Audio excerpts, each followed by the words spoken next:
Hi again, everyone, and welcome to another episode of RVBusiness Capitol Talk, sponsored by Eric Sell. I'm Rick Kessler, and with me, as always, Sherman Goldenberg, and joining the two of us this morning, Jason Lippert. Jason, of course, President, CEO of Lippert Components, Inc. And Jason has just got back, you and a good group of your colleagues from New York, where you just got done ringing the closing bell for the New York Stock Exchange. Yeah. What an honor. It was great. Our team had a fantastic time. It was special. To celebrate your 20th year, we're reading of your listing on the stock exchange, right? Yeah. We had moved to the New York Stock Exchange from the American Stock Exchange in 2003. So yeah, it gave us a reason to celebrate. And as I told you before we jumped on the call, things have been pretty tough the last 12 months. So it was nice to have a reason to celebrate and get the team together and, do some fun stuff. Hey, Jason, I don't know if you could have fit any more people on that balcony. That was pretty good. Yeah, they allow you like 15. So, we had the max and, we there definitely wasn't a square inch of room to put another person out there. So it was perfect. Could we put the interview on you maybe, because you got so much going on and we try and keep up. What's the big news from your perspective right now from Lippert? Yeah, from our end, I think, there's a lot going on here because we have so many different businesses. But, from our aspect, our perspective, as I said in the earnings call a couple of weeks ago, was, our diversified businesses, when you look at marine, when you look at aftermarket, when you look at Europe, our transportation business, our housing market, just because RV is down, we got a lot of other things to celebrate, a lot of other businesses that are going well and doing well. It's nice to have that little, shot in the arm when your big business is just struggling a little bit with volume. So, and then the other message for our teams is, this season will end on the RV side. they always do. They're relatively short cycles, whether it's 12 months or 18 months, whatever you want to call it. We're, probably 70% of the way through it now. And it's gives us a reason to cheer and be prepared for 2024, because I think we're going to need to, put out some more volume next year. Is that your actual read, Jason? Maybe 70% through this spell that we're going through? Yeah, I think if you kind of say that it started last May when things really started turning in a noticeable way, I think we've got first or second quarter next year, as we've said. I think that's when we really notice the improvement to the business. But as I tell a lot of the people that are asking us about, how we see things, you have to look at the fact that when we hit the brakes, last year earlier, we were on a 700,000 plus unit run rate. And people say, well, it slowed down to, we're going to do 305 or 310 this year. And I say, no, not for the suppliers. We slowed down to a run rate of about 250 or 260. That's what we're actually building throughout the course of this year. Because the 310 or 305 that people are talking about includes a lot of carryover from 2022 units that were sitting on the OEM lots that were sold in 2023 that got counted as 2023 wholesale. So we've taken a massive ramp down from 700 plus down to mid 250s, and that's taken a colossal effort on our teams to be able to adjust and restructure and now spend time to get prepared for the launch in 2024 sometime. So, which I think we're all looking forward to. Rick? Jason, I almost want to circle back to the bell ringing and specifically the 20th anniversary. Take us back 20 years ago. What was Lippert, the company, like 20 years ago compared to what you are now? And maybe this speaks to your diversification that you were talking about. Yeah, that's a good question.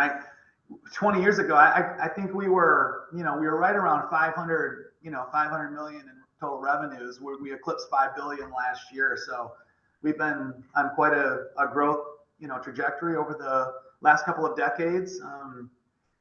culture's changed. We have diversified our revenue base from, almost 100% RV to, we reported 36% RV this last quarter, 36% of our revenue. So we diversified into all these great businesses, and not only are we diversified, just like RV, any market you get into takes 5 to 10 years to really develop a rhythm and generate some momentum. So we've done that in all these other markets. So it feels like we're a very mature business with leaders that are still with the business that were back with us at that point in time, that have gone through and had an immense experience and education through the last 20 years, but have also matured in business as well. So I tell people ask all the time, what's your favorite, what's been your favorite time in the last 30 years in the business? And I say today. It feels like we've got momentum.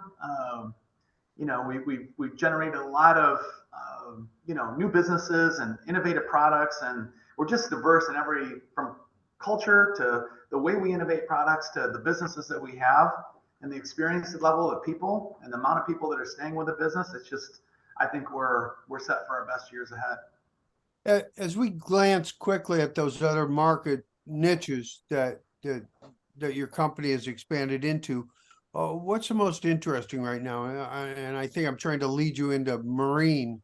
Is marine stronger pound for pound than some others? At the moment? Yeah. Yeah, for sure. I mean, they're starting to have some, fuller dealer lots out there, like we experienced in RV last year, but not to the magnitude that we saw in RVs. The marine businesses just didn't ramp up as quickly, but marine is for sure stronger right now at the moment. Our aftermarket business is really strong. Europe's had lots of demand on the RV and the marine side. And if you look at our transportation markets with buses and commercial trucks and all the parts that we supply to that business, along with housing, those have been relatively stable. So in a market, even where you're stable or flat, it really helps offset a market like RVs that have been declining, 50-ish or so percent. Well, with regard to some of that, Europe's Caravan Salon coming up here shortly, and I understand Lippert has a fairly strong presence there. Yeah, we have for I'd say the last 6 or 7 years we've had a good presence there, and we do business with all the major players, and our Europe business is not only good in Europe, but we take a lot of the ideas that Europe has, and because we have manufacturing facilities over there, because we're extremely innovative, we're taking a lot of the ideas and the designs and stuff that have worked really well over there, or that are coming into the market over there, and brought them back here and done really well in terms of selling those concepts and designs and products to the OEMs in our business here. Let me, Sherman, if you don't mind, because we're going to have to wrap it up here, I think, for time purposes. But Jason, one of the other big initiatives you've had over the last several years, especially, is using the company as a force for change, positive change, of course. And now it looks like you're extending that to the Lippert community with the Serve rally that's coming up soon, or I think later this year. Has that been, how transformative has that been for your culture? Yeah, I think, our focus on really values and leadership development, personal and professional development, is really kind of the crux of what spawns all this other great stuff. So when we develop people and help them grow and develop as a human being, when we really focus and live consistently around the values, that allows people to, grow and develop in the business. They go home, they treat their families a little bit differently. Certainly with all the community impact initiatives that we have around the business, whether it's with our scouts and our RV consumers, or whether it's right here in our community with our manufacturing divisions that are serving, 4 or so times a year in the communities that we have plants in. That impacts, the communities, and I hope more than anything, from a culture and community impact serving initiative perspective, that what we're doing is just inspiring other businesses to do the same. And that's really how business can be a force for good, is if we're the example if we're doing a good job at all those things in the business, we're going to impact 15,000 people and their families probably really well. But if all the businesses out there are doing these types of things and maybe learning some things from what we've learned from other companies and are practicing today, then those businesses get better and impact their team members and their families in a positive way and their communities in a positive way. And I think that's how business can really, make a big change in, our country and our world. So, the education system and the government sure isn't going to make these changes. I think that we've made a really good case that businesses can have tremendous impact and transformation in people's lives. And, we're just trying to show people how it can be done.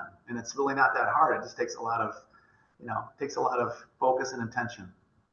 Okay. Rick, where do we go from here? Do we let them off the hook? I think we need to let them off the hook. Jason, want to thank you very much for your time, as always. Thanks, guys. Thanks for having me. I appreciate you highlighting the bell ringing, and it was a really great time for our leaders and, really special for the business and our people. So thanks.